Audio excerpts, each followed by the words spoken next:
Hey, what's going on, guys? So, Mecha Chameleon just got a new update, and there are a few things here that are actually worth talking about. The biggest thing in this patch is the new collaboration map, HIKAKIN Museum.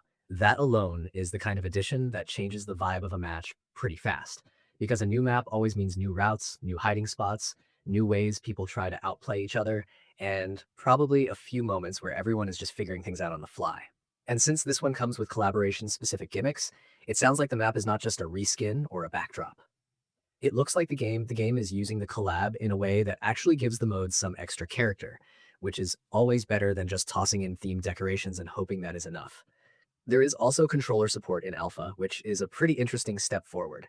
It is not fully complete yet, and the UI still is not supported, so this is clearly early groundwork rather than a finished feature, but that still matters. Anytime a game starts opening the door to more input options, it can make the whole thing a lot easier to jump into for more players. Even in this early state, it shows the developers are thinking about making the game more accessible and more comfortable to play on different setups. On top of that, they added region tags for Japan, South Korea, and East Asia. That might sound like a quieter change at first, but it usually helps organize the experience in a way that makes sense for the player base. Little additions like that can make regional identity feel more built in, and it can help the game feel a bit more settled and better structured overall.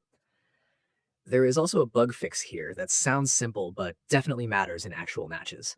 They fixed an issue where collision detection would stay active after a clone was hidden. That kind of thing can mess with movement and positioning in a way that feels off, even if you cannot always explain why in the moment. So, getting that cleaned up is a good sign. It means less weirdness, fewer situations that feel unfair, and a smoother flow when the game is trying to do what it is supposed to do. And then there is the hunter change. The field of view went from 100 to 105, which gives the hunter a bit more peripheral awareness. That is not a huge leap, but it is enough to matter, especially in a game where seeing someone a split second earlier can change the whole outcome of a chase. It is one of those tuning adjustments that can quietly shift how pressure feels on both sides. So yeah, this update is doing a nice mix of things. New collaboration content, first steps toward controller support, a small but meaningful balance tweak, and a fix for something that could definitely have been annoying in real matches.